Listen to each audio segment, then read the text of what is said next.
మీదే నేను అప్లై చేసుకుంటున్నాను. ఎందుకంటే ఇందులో ఎలాంటి ఆయిల్స్ కూడా నేను కలపలేదు కాబట్టి నేను ఆయిల్ పెట్టిన హెయిర్ మీదే అప్లై చేసేస్తున్నానండి.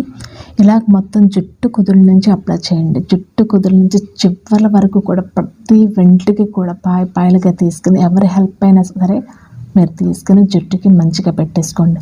ఎందుకంటే మీ డ్యామేజ్ అయిపోయినటువంటి హెయిర్, బలహీనంగా ఉన్నటువంటి జుట్టు, అదేవిధంగా ఆ పాడైపోయినటువంటి జుట్టుకి తిరిగి రిపేర్ చేసే సత్తా అయితే ఈ యొక్క జెల్కి ఉందన్నమాట అండి.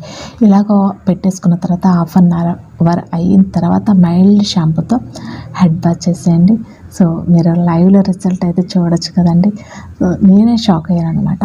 చాలా అంటే చాలా మెరుస్తుంది, చాలా స్మూత్గా ఉంటుంది, సిల్కీగా ఉంటుంది, హెయిర్ అనేది బ్లాక్గా ఉంటుంది. ఇలాగ వారానికి మీరు 2 సార్లు చేస్తే కనుక మీ హెయిర్ ఫాల్ ఇమ్మీడియట్గా తగ్గిపోతుంది. గ్రే కలర్లో ఉన్నటువంటి హెయిర్